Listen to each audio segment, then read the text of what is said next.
Jemaah kaum muslimin yang dimuliakan Allah Subhanahu wa taala, alhamdulillah pada malam hari ini kita kembali dipertemukan oleh Allah Subhanahu wa taala di majelis ilmu kita.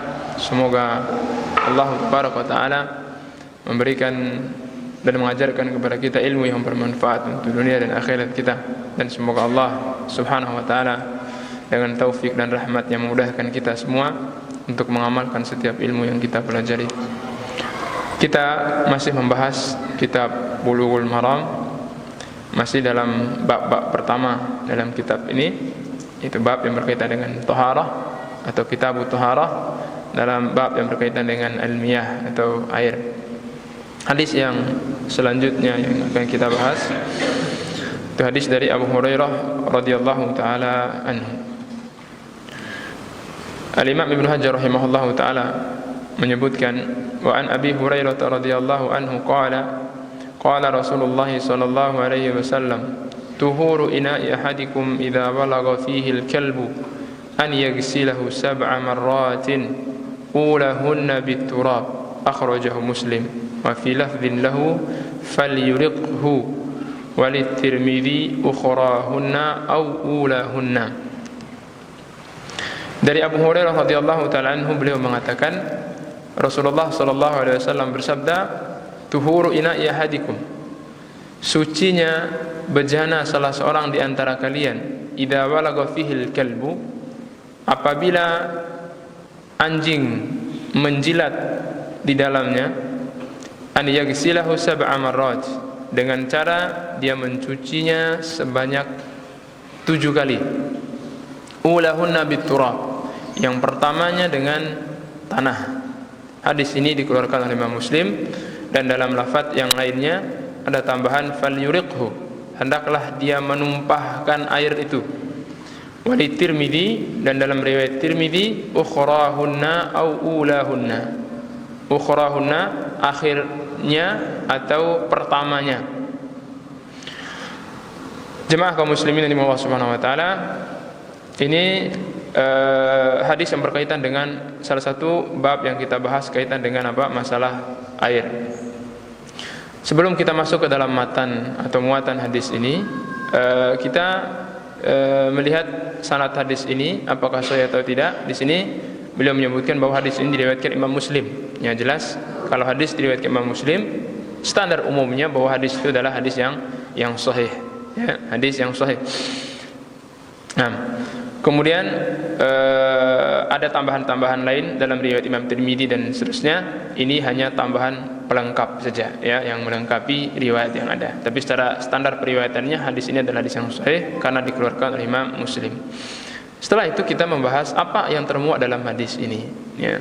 Dalam hadis ini Rasulullah sallallahu alaihi wasallam menyebutkan tuhuru ina'i ahadikum, sucinya bejana salah seorang di antara kalian apabila idza walagha fihil kalbu, apabila menjilat atau apabila anjing menjilat apa yang ada di dalam bejana tersebut. Jadi di sini ada beberapa poin yang dibahas oleh para ulama dari konteks hadis ini, dari lafaz hadis ini, sehingga dikeluarkan beberapa hukum. Di antaranya yang pertama, Nabi SAW menyebutkan tuhur, sucinya bejana salah seorang di antara kalian. Nah, ketika Nabi SAW menyebutkan kata suci, itu identiknya dengan kata apa? Nah, kalau kata suci identiknya dengan kata apa? Najis, atau lawan daripada najis. Berarti sesuatu yang disebut suci itu apa? Ya, berarti dia asalnya adalah dia najis, kemudian sucinya seperti ini, begitu ya. Nah, jadi ketika Nabi SAW menyebutkan tuhur, ya, sucinya atau mensucikan, ya, bejana salah seorang di antara kalian apabila anjing menjilat di dalam bejana tersebut. Berarti di sini ketika Nabi SAW menyebutkan bahwa kata tuhur atau suci yang disebabkan karena jilatan anjing, itu menunjukkan bahwa jilatan anjing itu adalah apa? Najis. Ya, itu menunjukkan bahwa jilatan anjing itu adalah najis. Nah, atau liur anjing itu adalah apa? Najis. Ini hukum yang pertama. ya yang dibahas oleh para ulama dari lafaz hadis ini. Karena Nabi SAW menyebutkan apa? Sucinya, ya, sucinya bejana salah seorang di antara kalian apabila anjing menjilatnya. Berarti ya, jilatan anjing itu, bejana itu adalah najis, sehingga sucinya dengan cara seperti ini, ya, begitu. Nah, dalam hadis ini, kemudian yang kedua, itu yang pertama tadi ya. Kemudian yang kedua, dalam hadis ini Nabi SAW menyebutkan apa? Walagho, idza walagho, apabila dia menjilat di dalamnya. Ya. Nah, kata menjilat di sini identiknya dengan apa? Dengan liur, kan begitu ya. Nah, nggak mungkin jilat dengan kaki kan gitu. Nah, menjilat pasti apa? Dengan apa? Dengan liur. Ya, berarti yang najis itu adalah liurnya. Nah, apakah di sini najisnya anjing itu terbatas pada liurnya saja, ataukah semua bagian daripada anjing itu najis? Ya, ini dibahas oleh para ulama. Nah, karena disebutkan dalam hadis ini apa? Apabila anjing itu menjilat di dalamnya, berarti apa? Yang najis dalam lafaz hadis ini, konteks hadis ini adalah apa? Air liurnya. Nah, kemudian bagaimana dengan bagian-bagian yang lainnya apabila bersentuhan? Ya, bagaimana umpamanya apabila kakinya masuk ke dalam bejana, ya, atau kepalanya tanpa dia mengeluarkan lidahnya masuk ke dalam bejana, atau kakinya masuk ke dalam bejana, ekornya masuk dalam bejana umpamanya. Apakah berlaku juga seperti ketika dia menjilat bejana itu atau tidak? Ya, kalau menjilat ini sepakat para ulama ya tentang apa hukumnya tadi, bahwa berlaku proses nanti yang akan dijelaskan tata cara membersihkannya, atau sepakat para ulama bahwa apa? Air liur anjing najis. Tapi yang menjadi perbedaan di sini adalah bagian-bagian yang lainnya. Apakah apa? Apakah najis juga seperti ya? Apakah najis juga seperti air liurnya atau tidak? Nah, sebagian para ulama menyebutkan bahwa hanya membatasi pada apa yang disebutkan oleh Rasul SAW saja dalam hadis ini, itu terbatas pada liurnya saja. Ya. Adapun bagian yang lainnya maka itu tidak najis, ya, tidak najis. Kenapa? Ya, karena hukum asal, ini dalilnya sebagian ulama seperti itu ya. Karena hukum asal daripada segala sesuatu itu adalah apa? Najis atau suci? Hukum asal semua binatang, nah itu apa? Najis atau suci? Hukum asalnya suci, ya. Hukum asalnya adalah apa? Suci.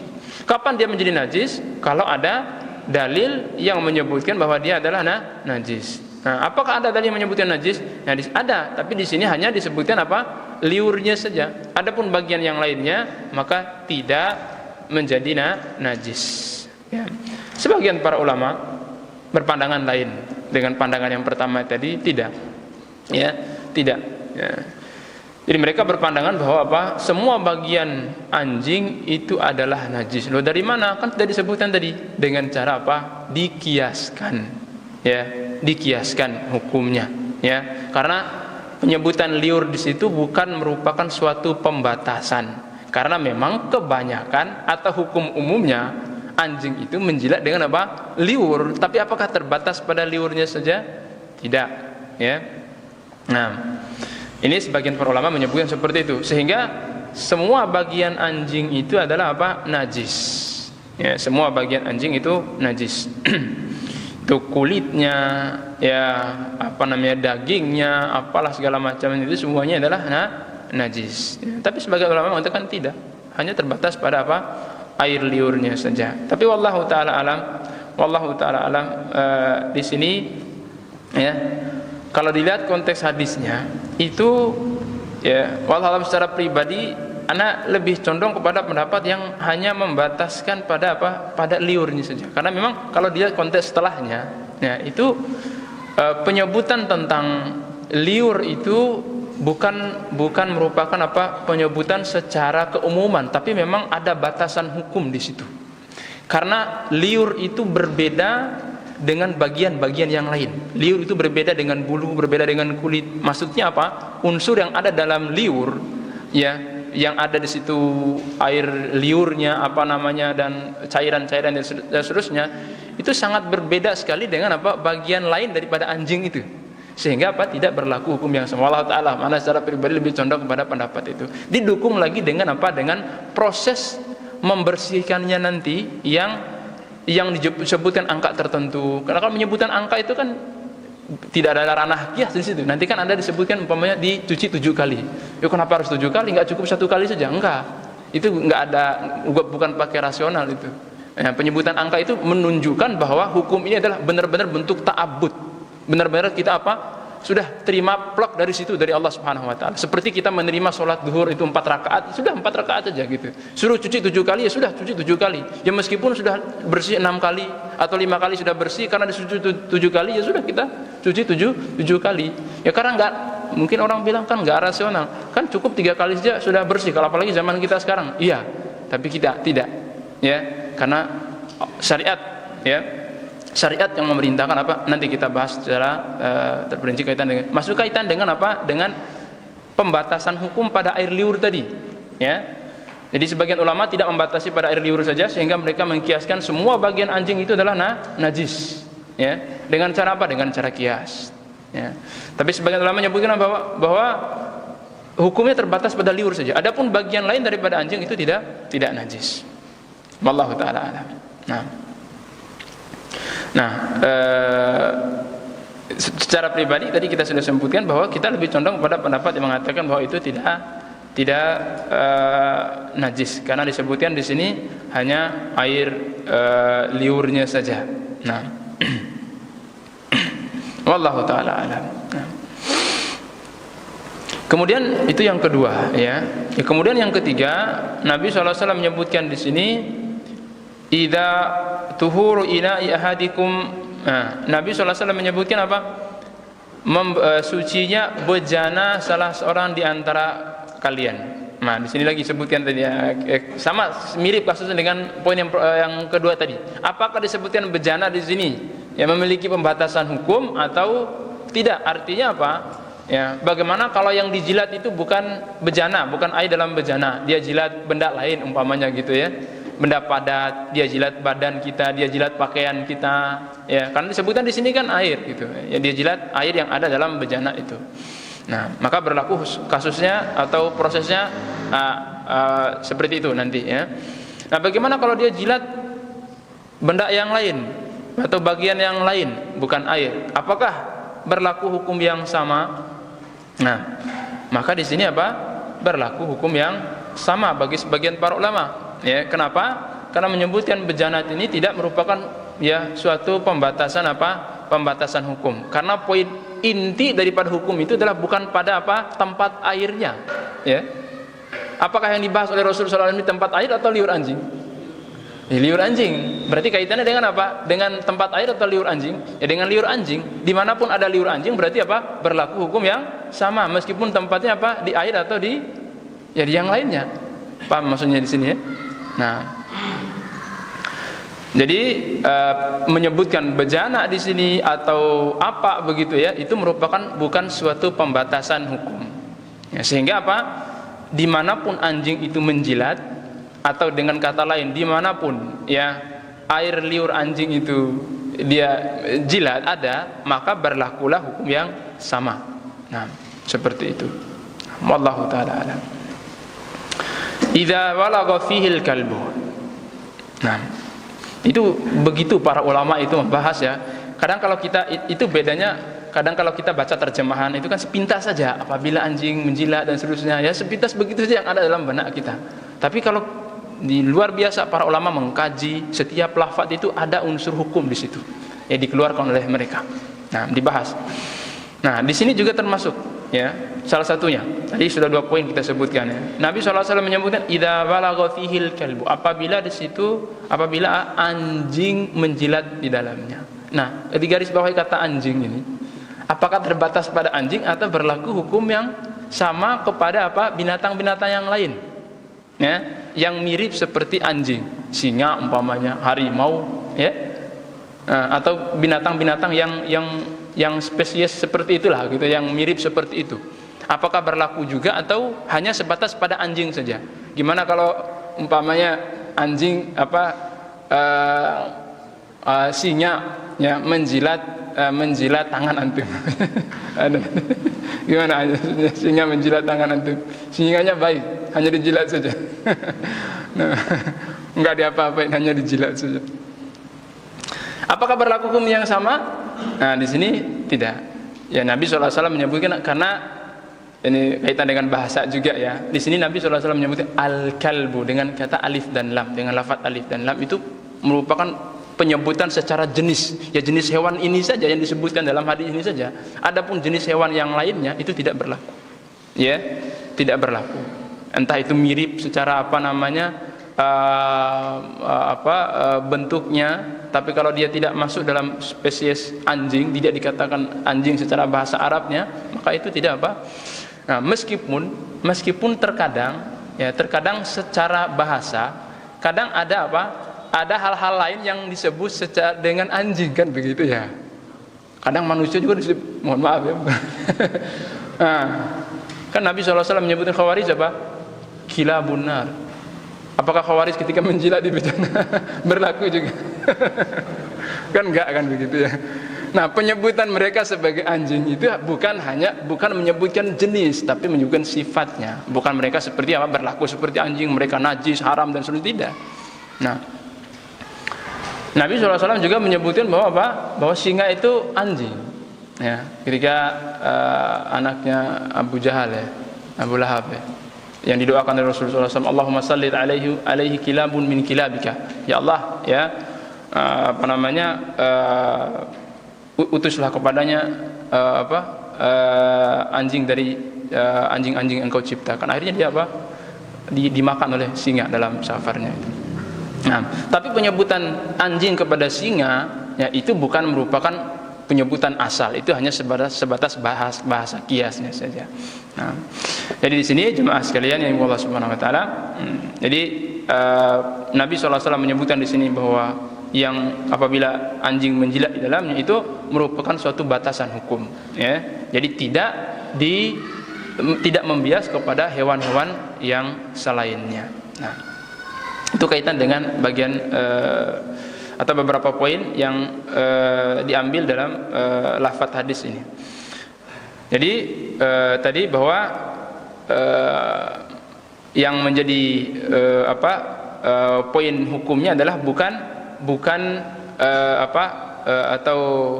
terbatas. Ada beberapa poin tadi yang pertama bahwa anjing itu adalah najis. Ya, anjing itu atau liur anjing itu adalah najis, ya. Kemudian yang kedua penyebutan bejana di situ bukan merupakan suatu pembatasan hukum. Nah, bagaimana kita bisa membedakan ini batasan hukum atau tidak? Nah, itu memang ada disiplin ilmu tertentunya, ada disiplin ilmu khususnya, ada indikator-indikator yang ada dalam hadis itu, ya, yang dikaji oleh para ulama sehingga ini merupakan pembatasan hukum, ini tidak. Bukan hanya sekedar secara hawa nafsu, ini selera saya, ini hukumnya tidak. Ada disiplin ilmu khusus yang dalam ilmu usul fikih itu tentang dilalatul alfat, tentang apa yang dimaksud dalam lafaz ini, apa yang dimaksud oleh Rasulullah SAW ketika menyebut lafaz ini, apakah ada pembatasan hukumnya atau hanya sekedar menyebutkan contoh. Itu dibahas secara detail oleh para ulama. Nah, kemudian yang kedua tadi yang ketiga tadi bahwa di sini penyebutan anjing itu adalah merupakan pembatasan hukum sehingga tidak dikiaskan kepada hewan-hewan yang lainnya. Nah, kemudian Nabi SAW menyebutkan an yaghsilahu sab'a marrat. Apabila anjing menjilat di dalam bejana salah seorang antara kalian, mensucikannya dengan an yaghsilahu sab'a marrat. Menyucinya dengan dengan 7 kali. Dicuci dengan 7 kali. Nah, sama kita bahas juga seperti di awal tadi penyebutan angka 7. Nah, itu apakah memiliki pembatasan hukum, ya, sehingga kita harus capai target angka itu, ataukah hanya sekedar dalam bentuk kehati-hatian, ya, sehingga disebutkanlah angka itu. Nah, di sini jemaah sekalian yang Allah Subhanahu wa taala, maka para ulama membahas bahwa penyebutan angka-angka seperti ini dalam syariat itu hukum asalnya adalah merupakan pembatasan hukum. Itu di luar ranah akal kita, tidak bisa dicerna sehingga tidak bisa dikiaskan atau dibawa ke ranah yang lain. Itu merupakan pembatasan hukum, ya, sehingga 7 kali di sini sudah tidak boleh kita lebih atau tidak boleh kita kurang dari 7 kali di sini, ya. Jadi meskipun mungkin 6 kali itu sudah bersih atau 5 kali itu sudah bersih, maka ya itu tidak cukup. Harus kita menyempurnakannya dengan 7 kali. Nah, 7 kali itu bagaimana prosesnya? Nah, dijelaskan oleh Rasulullah SAW, ulahunna biturab. Pertama kali, ya, itu dengan apa? Dengan tanah, dengan menggunakan tanah. Nah, di sini jemaah sekalian Allah Subhanahu wa taala, dalam lafaz Imam Tirmidzi bagian akhir dari hadis itu disebutkan, dalam riwayat Imam Tirmidzi itu ada 2 lafaz yang disebutkan, ukhrahunna atau ulahunna. Ukhrahunna itu akhirnya, ya, ulahunna itu apa? Di awalnya. Jadi seakan-akan ada dalam semacam keraguan gitu, ya. Keraguan dalam 2 lafaz, apakah yang pertama atau yang di akhir gitu. Nah, dari perawinya, ya, tapi ini bukan dari Nabi SAW.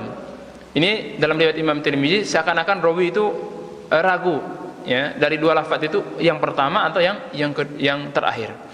Tapi kalau kita kembalikan kepada riwayat Imam Muslim, itu jelas disebutkan bahwa ulahunna, yang pertama kalinya. Dari 7 itu, cucian yang pertama itu dengan menggunakan tanah, dengan menggunakan media tanah. Tapi itu tidak terlalu ada masalah di awal ataupun di akhir, itu tidak mengapa. Tapi secara logika juga kita melihat bahwa kita bisa menilai, kalaupun di akhirnya tanah, berarti kan nanti akan lebih lagi. Nggak mungkin habis dikasih tanah kemudian dibiarkan begitu kan, pasti ditambah lagi menjadi 8. Ya, kalau sudah bersih dengan 8 kali, kadang tanahnya banyak segala macam sampai 9 kali, nah sudah melampaui batas syariat. Berarti di sini ada indikasi bahwa yang benar dari 2 lafaz itu, atau yang lebih, ya, benar dari 2 lafaz itu adalah yang pertama, ya, bahwa cuci 7 kali itu yang pertama adalah dengan dengan tanah. Nah, di sini Nabi SAW menyebutkan kata tanah. Kita bahas lagi seperti di awal tadi. Apakah terbatas pada tanah saja, atau juga berlaku media-media yang lainnya, terutama di zaman kita sekarang ini yang berfungsi seperti tanah, ya, sabunkah atau apa gitu, ya, deterjen dan yang semisalnya, yang fungsinya ya, karena intinya dari sini, ya, adalah Nabi SAW mengajarkan kita untuk membersihkan najis itu, ya, itu intinya. Nah, kemudian apakah menyebutkan media tanah di sini merupakan merupakan tadi pembatasan hukum, sehingga harus dengan tanah, tidak boleh yang lainnya, atau tidak bisa diwakili dengan yang lainnya, atau tidak? Nah, di sini wallahu taala alam, gimana? Apakah pembatasan hukum atau tidak? Ya, penyebutan tanah di sini. Nah, harus dengan tanah, ya, enggak boleh yang lain, ya. Harus dengan tanah. Nah,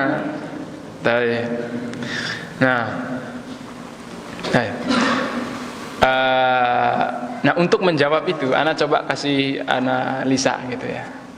Apakah Nabi SAW ketika menyebutkan cara seperti itu tadi, apakah maksudnya itu hanya sekedar untuk membersihkan, atau dengan bahasa lain, yang penting bersih gitu, dengan tanah atau dengan yang lainnya itu tidak masalah? Apakah itu yang dimaksud oleh Rasulullah SAW, ataukah memang Nabi SAW menginginkan atau menginginkan tanah, ya, bukan hanya sekedar bersih, ya, bukan hanya sekedar bersih, tapi memang syariat menginginkan bahwa tanah, bukan hanya sekedar bersih saja.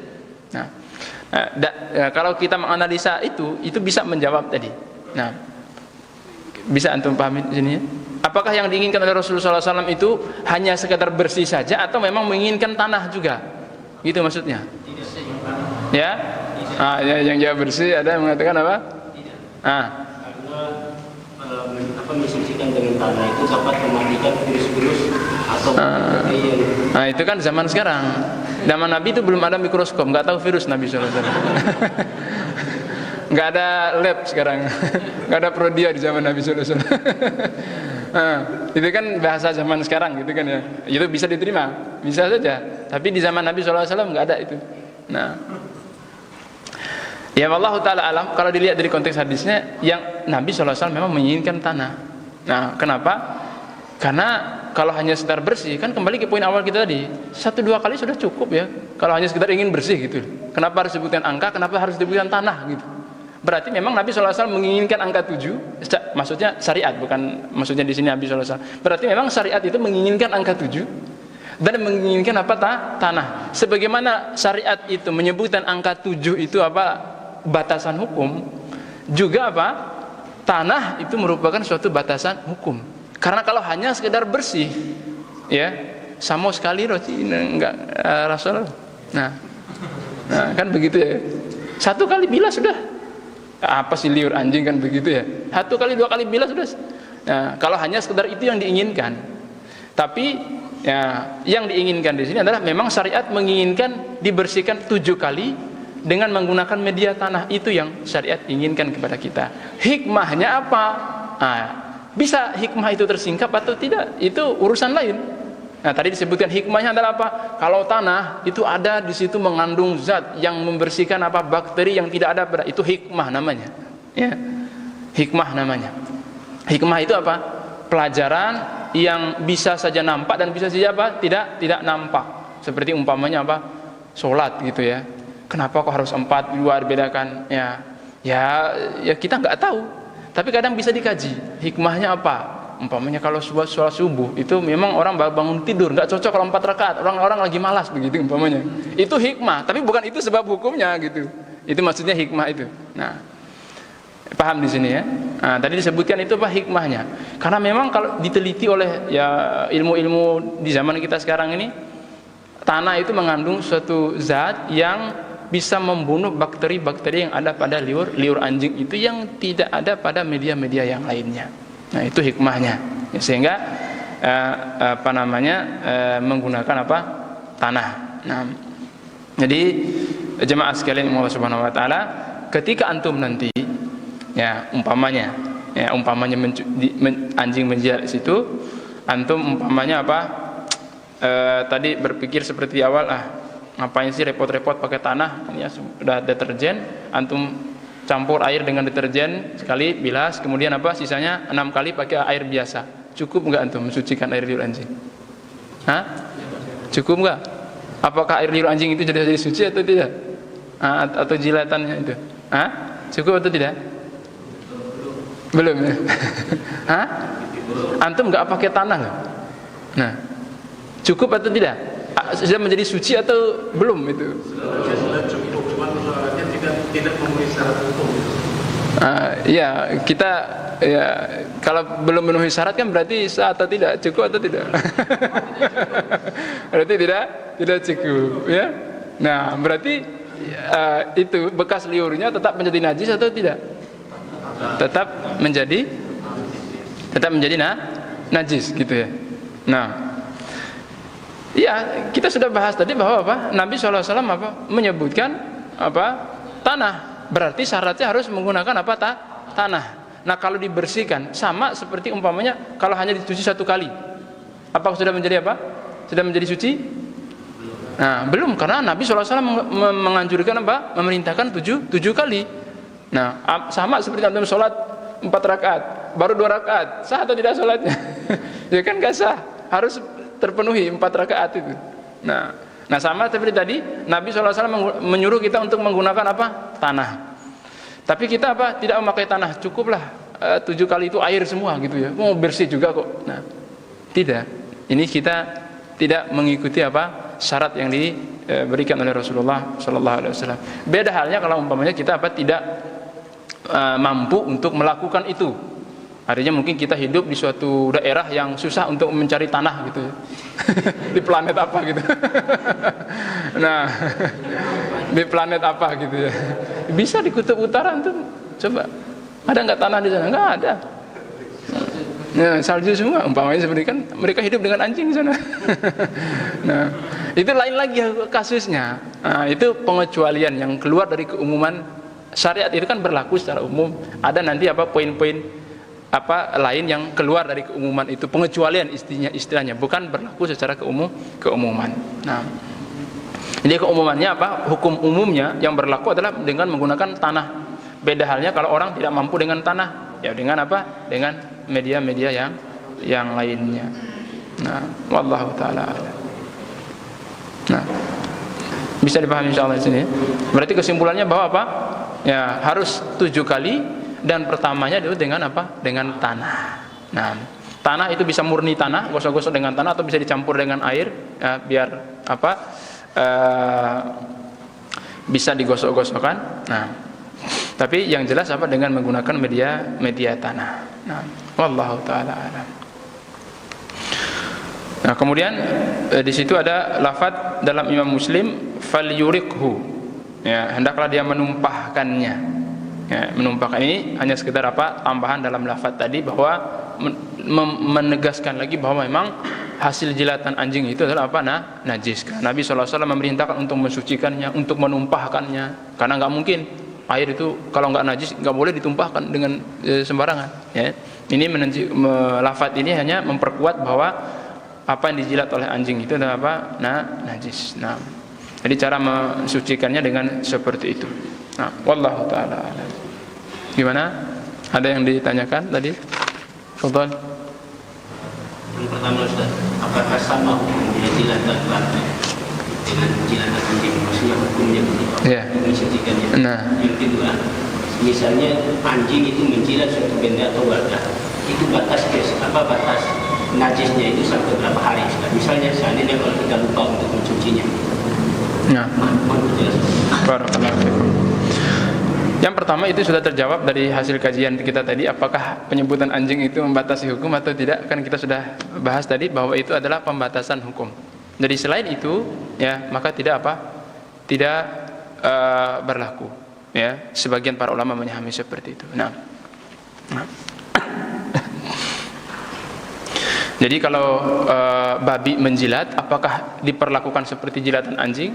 Allahu taala alam. Ya, tadi sudah kita bahas bahwa tidak, ya, bukan berarti kita tidak mencucinya. Ya, maksudnya apakah proses itu seperti seperti proses mensucikan jilatan anjing atau tidak, gitu ya. Ya mungkin nanti juga ada yang sedikit salah paham, gimana kok anjing atau babi kok nggak najis gitu, kan dia haram. Lah ya, haram najis gitu. Itu dua hukum yang berbeda. Jangan disaling maksudnya tidak semata-mata harus saling bersatu dalam suatu keadaan. Ya, tidak mesti sesuatu yang haram itu najis. Kalau yang najis sudah pasti haram. Paham misalnya kaidahnya sendiri ya. Nah, jadi enggak semua yang haram itu najis. Antum ya boleh nggak nikah dengan ibu? Haram kan? Tapi ibu ya nggak jelas nggak najis. Nah, jadi maksudnya di sini jadi tidak semua yang haram itu najis. Tapi kalau yang najis itu sudah pasti diharamkan oleh syariat. Nah, ketika ulama umpamanya tadi ya, ketika sebagian ulama seperti Malikiyah umpamanya mengatakan bahwa yang najis hanya hanya air liurin saja, bagian yang lain tidak najis. Nanti ada yang komplain, kok ya ulama bilang anjing nggak najis nih. Nah, anjing itu kan haram. Nah, itu antum belum sampai kepada apa yang sampai oleh para ulama tadi ya. Jadi anjing itu haram, ya haram, tapi bukan berarti dia najis. Jadi wallahu taala, itu yang pertama tadi ya. Kemudian yang kedua, batasannya sampai kapan ya. Ya di sini tidak ada batasan yang tidak dijelaskan di sini. Sampai berapa hari, berapa menit, berapa bulan itu kan tidak disebutkan di sini. Ya berarti kita tidak boleh membatasi sesuatu yang tidak dibatasi oleh syariat. Jadi selama dijilat ya dan belum kita cuci, ya sudah berlaku. Nah, sudah 2 jam yang lalu, nggak disebutkan batasan 2 jam yang lalu di sini ya. Atau sudah seminggu yang lalu, ya kita juga, kan sudah nggak ada wujud najisnya. Memang najis bisa dilihat dengan mikroskop, kan nggak bisa. Najis itu hukum yang melekat pada paham Paham maksud di sini ya? Nah, antum kalau junub najis enggak? Hah? Ya? Nah, najis apa? Enggak. Nah, ada sebetulnya. Jadi wallahu taala alam di sini kalau air liurnya itu masih ada, ya, masih ada dan masih kelihatan, ya, meskipun sudah berhari-hari, ya, maka tetap berlaku hukum yang sama. Nah, meskipun kita lupa, ya, sudah dijilat beberapa hari yang lalu, ya, tapi mungkin masih basah, entah nggak tahu sebab apa gitu ya, masih ada saja air liurnya gitu ya, ya sudah berlaku hukum yang sama gitu. Nah, bertahan ya. Nah, wallahu taala alam.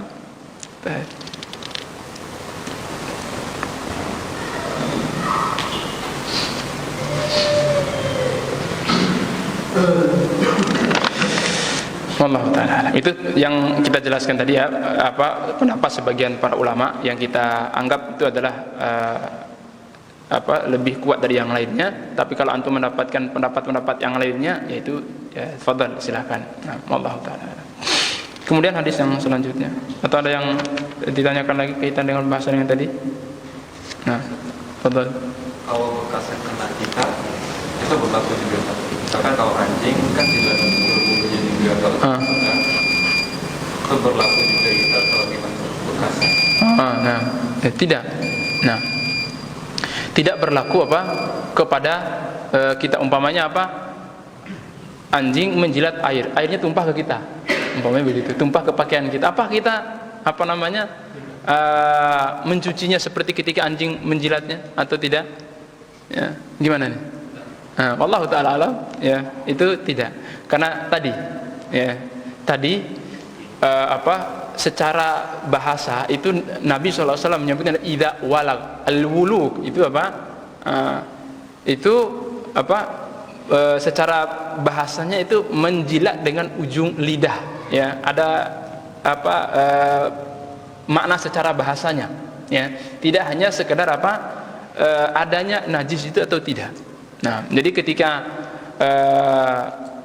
umpamanya berpindah kepada tempat lain, ya, maka itu tidak berlaku hukum yang sama seperti ketika dia menjilat pada tempat itu. Nah, wallahu ta'ala alam. Sudah isya. Nah, azan dulu, ya, kita lanjutkan sebentar, nanti habis azan sambil nunggu iqamah.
Baik,